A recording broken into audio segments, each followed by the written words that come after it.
Hey guys, welcome back to another episode of Health Animated. On this podcast, we strive to make health information accessible to everyone.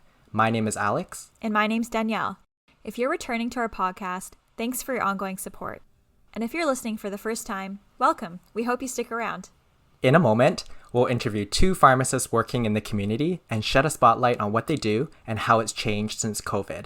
And by the way, this is our first interview, so the pressure's on. Nah, we'll be fine. That's why we chose our friends as our first guests.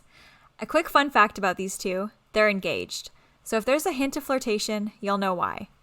Without further ado, let's get this party started and introduce Sharon and Kory. So Sharon graduated with us from pharmacy school and since then has been working in a community pharmacy. Sharon started with the company as a pharmacy intern and has now been working as a full-time pharmacist for 6 years. Kory graduated in 2011. From there, he furthered his education and obtained his Doctor of Pharmacy degree through the University of Florida. In addition to his clinical practice, he also oversees the business side of things. Kory's worked his way up the career ladder and is now the owner and operator of a very busy pharmacy. Thanks for joining us today. Thanks for having us. Happy to be here. So stoked! They're our friends. They have to say that. So how's life? Life has been good. Elaborate, please. We watched a Korean drama. We ate a lot of instant noodles. What Korean drama? Was it the Korean Suits? No, it was Crash Landing on You. Oh yeah, you keep telling me to watch that one. It was Sharon's first Korean drama, and I'm glad we got her into it because then it expanded a whole new repertoire of shows for her. Okay guys, I'll get with the times and watch it. And so Kory, since the last time we saw you, you've been working out more during COVID. How's that been going? You know what? COVID has definitely gave me some COVID pounds, and I'm trying to get them back off. But at this time, I think I'm breaking even. I think we can agree that you look just fine.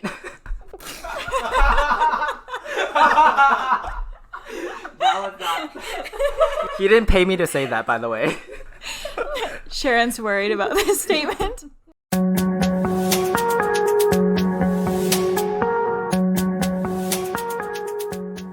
I think our viewers are really curious about what's been happening on the front line, especially with pharmacists, because I think we're one of those professions that I feel like we kind of fly under the radar, but really during the COVID-19 pandemic, I think we've all had to be more flexible and adaptable with all the changes that's happening around.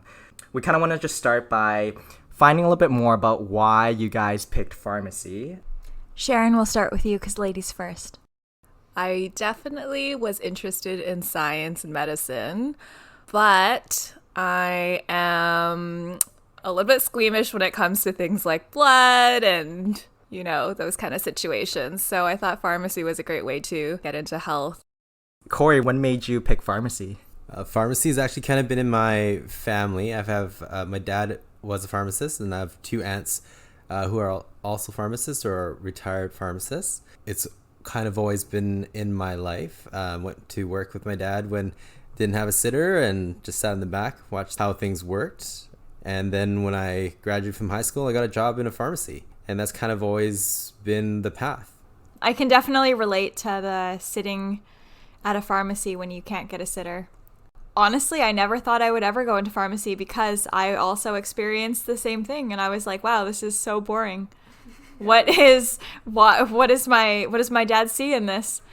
So for me, it was a drug psychology course that I took, and it was actually all about illicit drugs, and they went through like the mechanism of action that I thought was like pretty interesting. How has it been like working during this pandemic for you guys?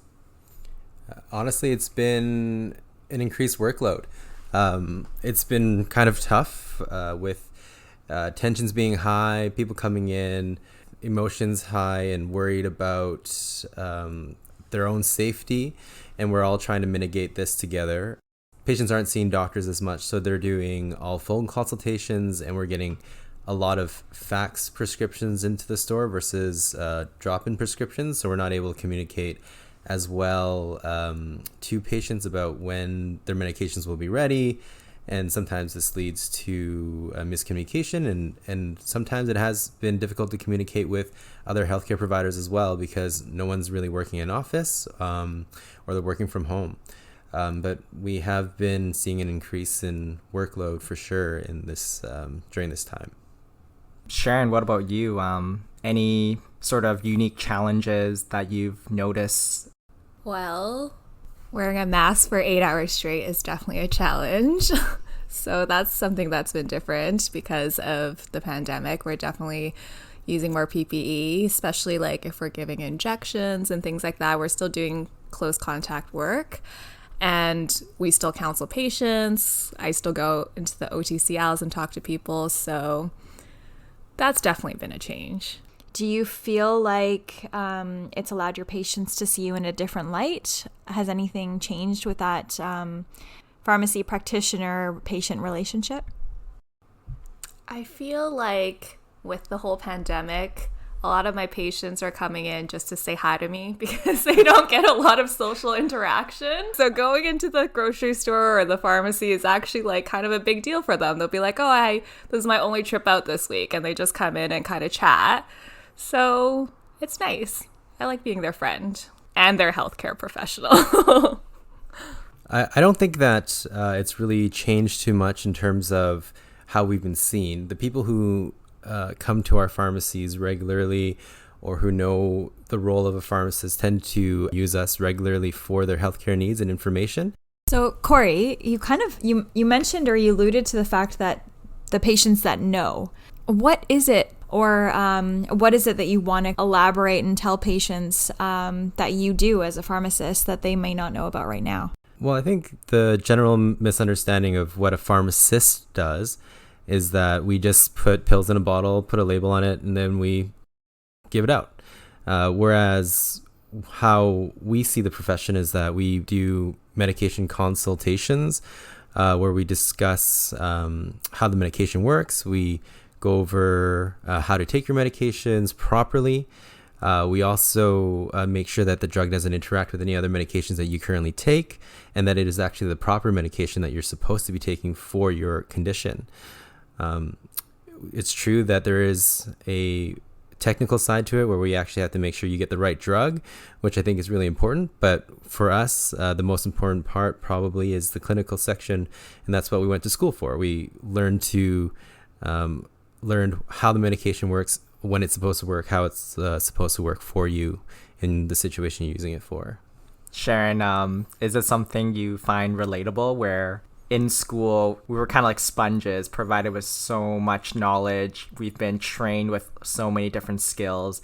Do you kind of feel like sometimes, given your day-to-day practice, that's not necessarily being utilized to its fullest scope? And do you find maybe patients also perceiving us as just pill dispensers? Yeah, definitely come into contact with people after I give them a very reasonable wait time. They'll be like, don't you just put the pills in the bottle? And so I feel like that's definitely a challenge all pharmacists face.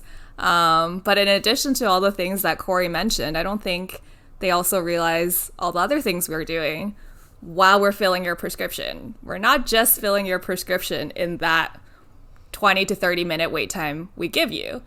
We're also answering the phone, answering OTC questions, giving injections, conducting medication reviews. So yes, if we were just filling your prescription, there were no issues with it, we didn't have to contact your doctor, it'd be really quick.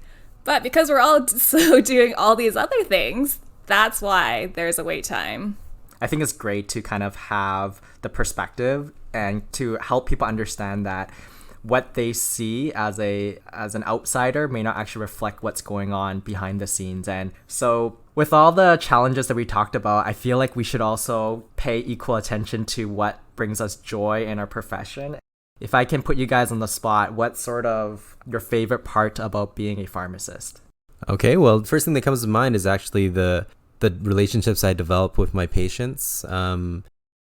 Basically, I know probably about 70% of the people who come to my pharmacy by name. I know what they're taking. I know what their problems are, and eventually I get to learn a little bit more about their life. So I'm really enjoy those interactions and developing these relationships with patients and getting to know them. I think I would agree with Kory. Like I touched on before, I feel like a lot of my patients treat me as a friend or a daughter or a granddaughter. And sometimes they'll come in and like show me things. Like I had a patient who came in to show me like he just want a trophy and he just wanted to share that with me. And like I'll have like my like older Asian grandmas who bring me fruit. And so, yeah, those are the best parts of my day. Even though they see me as a healthcare professional, I'm also more than just that to them. So, in addition to all of the appreciation, though, do you guys just not love solving like a really complex like drug therapy issue where you're like, wow, do you guys get that same satisfaction from like solving those drug therapy related issues? Sharon's being brutally honest. I mean, yes, but I feel like I don't run into these situations as often as you do because you're working in the hospital. And I feel like that's maybe a barrier to being a community pharmacist, is that we don't get all the information that you get in the hospital. We don't get to talk to your doctors right away. We can communicate to them sometimes through fax or if we're lucky through the phone, but we don't get to like solve these problems as easily as you can. Yeah, I do agree with Sharon, and the direct communication that we can have with other healthcare professionals is limited. We don't have a direct phone line to them, unfortunately. We have to wait on hold like everybody else. But I think that if we were talking about situations where I found joy or found that I gave value is, I've providing a medication review to patients and identifying a drug therapy problem. One example is this patient was on a medication for many, many years. We dispensed it on a weekly basis based off of the doctor's recommendation. This was a mental health patient that required a weekly dispense. And after completing a review with the patient, I found out that she had stopped taking the medication, at least one of them, because she was getting an adverse reaction. She had stopped this medication for at least 3 months. And after identifying that, I contacted the doctor, and the doctor started her on something else. This is where we provide the value. We have access to the patients and are able to initiate these conversations with them. That's actually a really awesome example, Kory. And why do you think that the doctor didn't, discover that? Well, I don't think this is any fault of the doctors at all, to tell you the truth. I think that it's really difficult to sometimes have these detailed conversations with patients. Sometimes patients withhold information to their doctors because they want to seem like they're, following all the rules and adhering to what they're being told to do. And the relationships that we develop in community, we kind of seem, even though we're healthcare practitioners or healthcare professionals, we might not seem like that, person that you have to follow an order from. And so we are able to have a conversation with them, and they sometimes are a little bit more open with us. It is important that we continue to try to have these conversations with people, and maybe where it gets missed with another healthcare practitioner, like we're able to catch it. Kory, you touched on some really important things. One of them just being that open dialogue and like communication with patients. So I guess what advice would you give to patients who are listening, or like just to people who are listening? Because you know what, you and I, all of us, we're all patients. How can we help our health practitioners help us in making informed decisions about their healthcare? Like, what would you recommend? I would just recommend being honest and not being embarrassed about your problems or the things that you're having issues with. We talk about and deal with things every day that you might find embarrassing, but for us, this is a scientific and a scientific conversation. It's something that happens normally that can affect many people, and if you are not afraid to ask, we might be able to provide a solution, or might be able to provide some information for you, or at least point you in the right direction to who may be able to give you the right information. And I think it's about building that relationship, that rapport with the patient, building that trust. And over time, I think patients will then find it easier to open up to us. And I think that's probably why sometimes we're able to dig deeper into some of their issues, whether it's mental health, whether it's any physical symptoms that they're experiencing. And oftentimes we kind of find ourselves in a position where we are actually advocating on the behalf of our patients. So it was alluded to that your skills are not really well recognized by the public. What was your path to pharmacy? Like, what is the schooling of a pharmacist? Could you guys elaborate a little bit on that? Just because I remember when I was working as a student, one of the patients I encountered was shocked to learn that pharmacy school was a 5-year process. She said, to be a pharmacist, to put pills in a bottle, which is something that all of you had kind of alluded to. So what was your route and what was the schooling really to get here? Most of the time that we spent in pharmacy was related to therapeutics of clinical conditions and applying evidence-based theories and guidelines to certain case studies. We did learn mildly about diagnosis, but that's not our field of expertise. Our field of expertise is basically the medication, how to apply that medication in the right situation. So what's the first line option for things, and how to appropriately choose that medication for a specific patient subpopulation. Yeah, I loved therapeutics. It's when you start practicing really therapeutics, the evidence is really kind of becomes one of the most important things, because applying things in an evidence-based way is so critical. I personally really loved pharmacology as well, like getting into the nitty-gritty, the science about how things work and why they work. Sharon, what about you? What was your favorite subject in pharmacy school? We're putting you on the spot. It's probably lunch. I can agree with that. Summer break. When there was no classes. My favorite was probably when we did our little lab practices. So it was like kind of like working in a community pharmacy, and you get to partner up and practice like counseling each other as if they were your patients. So yeah, I guess that was my favorite. I guess for me, I think what I enjoyed the most was we had a course on problem-based learning, and I can see Sharon's face just cringing here. For me, it was about like the marriage of all the different courses that we learned in silo and just putting it all together in a simulated patient case. And it really challenged us to exercise like our critical thinking, being able to, because we worked in small groups, so also like articulating your thought process with your other team members and really trying to come to a consensus of how to help this, pretend patient.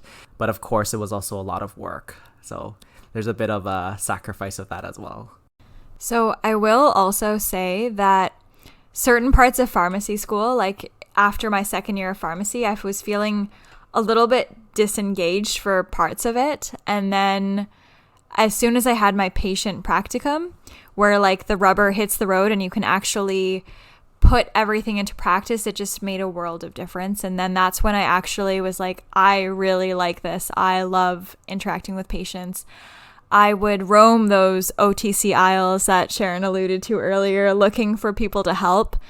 And just because I don't think we defined OTC earlier, OTC means over the counter. So it didn't really click with me, like my passion for pharmacy, until I had that first patient practicum. So Kory, did you and your dad always talk shop about pharmacy? And would it irritate your other siblings? My sister was a little bit too young, I think, at the time to be irritated by it. But my dad actually told me not to go into pharmacy. He wanted me to find my own way. Really interesting. Why do you think he said not to go into pharmacy? Well, as much as my dad loved pharmacy and being a big part of his life, I think he wanted me to go into a profession where maybe more people understood it a little bit better. That being said, what kind of advice would you want to give to somebody that's considering or not considering a career in pharmacy? Because their parents told them, because their parents said, nah, don't do pharmacy, do medicine, be a lawyer, be an engineer. What would you tell them about pharmacy? Well, I think that I would tell them that pharmacy is a really rewarding career. As someone who's been in pharmacy for a long time, as a pharmacy assistant to pharmacist now and to pharmacy owner, I think that I've seen a lot of different shades of pharmacy. I was also a pharmacy assistant in the hospital at one point, and there's so many different types of pharmacy that even though you might not like one, there might be other areas where you can excel and you can really enjoy. It's not just community pharmacy like we're talking about today. There's industry, there's research, there's hospital, there's tons of things that you can do. So I think you can find your own niche, and even if you decide to be in pharmacy and you find one thing that you don't like right away, you can go into something else. So Sharon, you're in the future, if you have kids, would you recommend pharmacy as a profession? I would say no. I feel like it's an oversaturated market already at the moment. And so down the line with automation, things like that, I think it definitely cuts out even more jobs. I don't think that automation is going to take over our job, because there's definitely like a lot of clinical things that we do that can't be replaced by machines. But I definitely think that there will be less and less jobs. And so if your goal is to get a job, it's going to be difficult if you choose pharmacy, in my opinion. I guess, what would you, like, where would you like to see the future of pharmacy going? And how would you see us sustaining the profession of pharmacy and enhancing the profession of pharmacy? I do agree that automation will significantly impact jobs, but like Sharon said, we do a lot of clinical portions of the job that I don't think can be replaced by a machine.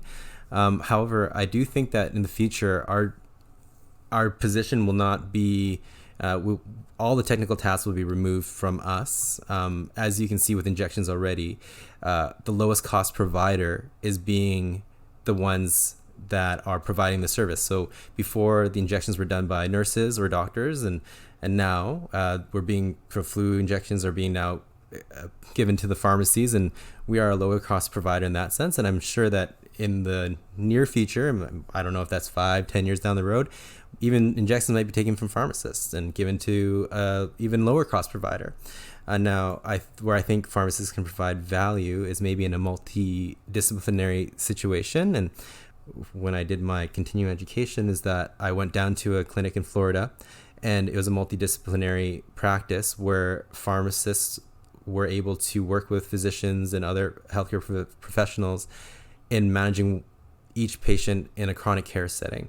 The main things that they focused on were diabetes, high blood pressure, cholesterol, and we also adjusted their warfarin dose based off of what their readings were.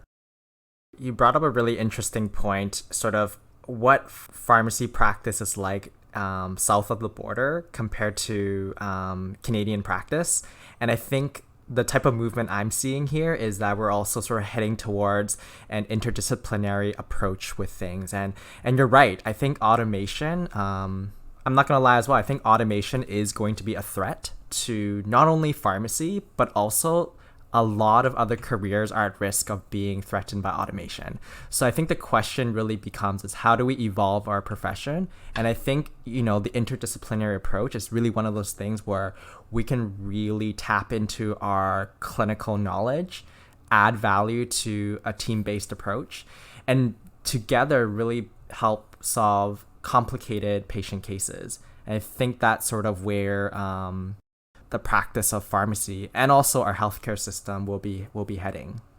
Right now, I work in a hospital setting where we just transitioned over to an electronic system, and I will say, none of you should be feeling threatened, because there will always, always, always, always be a role for the cognitive assessment of a pharmacist, because I can tell you right now, there is no good system that is able to replace that, those clinical checks that a pharmacist provides when they're verifying medication orders. I do think technology can really help us, though, especially with all of the memorization aspects of things. Like, I don't think we need to know every single dose of every single thing. I think you need to be able to ensure that you're able to look it up. But I still think, working firsthand with different computer systems, I just think that our cognitive skills are just so valuable and will never be replaceable.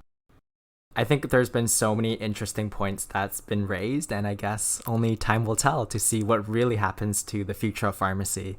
And this kind of is a nice segue to our next question, which is, both of you are, I would say, quite young in your careers. So what's sort of your next step in your career, let's say in the next, 3 to 5 years? What would you like to achieve? I'm looking forward to working part-time. Wait, who's going to pay for the bills? So, Sharon, you and I had talked a little bit before about you potentially pursuing a pharmacy residency and a hospital career path. Is that something that you're still interested in looking at? Not at the moment. I am not. I am happy with where I am right now at my job. The thing with being in a hospital is that I feel like you don't get to make these relationships with your patients. You see them at their sickest and then they're gone and you don't know what happens to them afterwards. So for me, I don't feel like that's as rewarding right now, knowing that this is like my favorite part of my job. Yeah, not at the moment, but I won't rule it out. You found your niche. That's so heartwarming.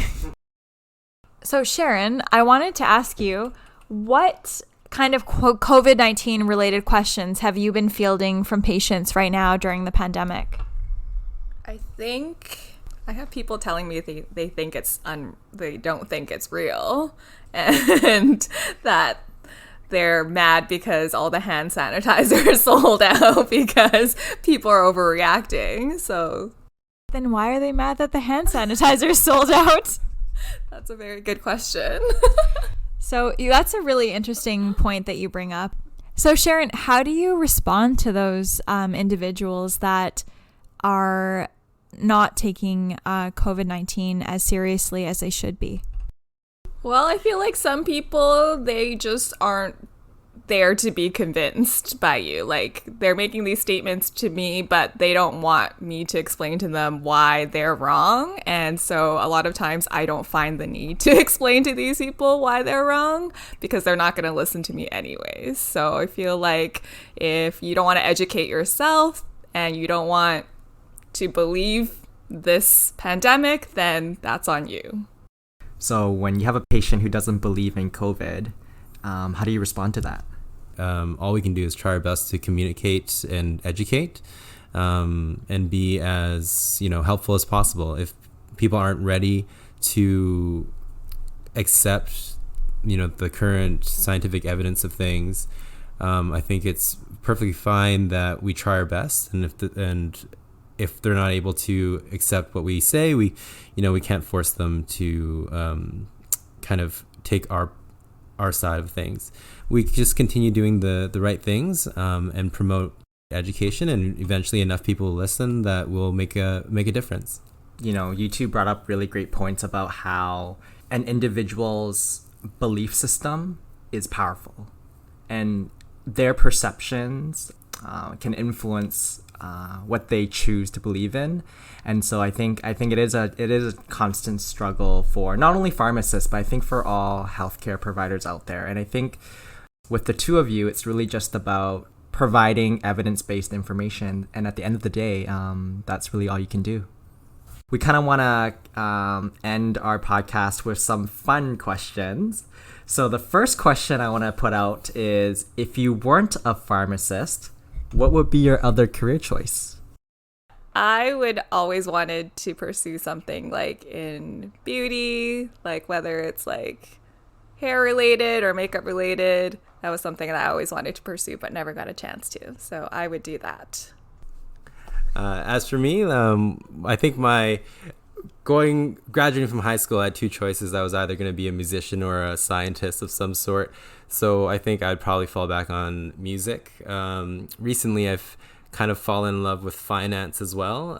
Maybe in the last couple of years, it's been really interesting to assess businesses and how they work and understanding different leadership styles. So that could also be a path that I choose. But I think when we're talking about fun, I would definitely fall back. And if I won the lottery today, I would be a musician. I thought you wanted to be a food blogger.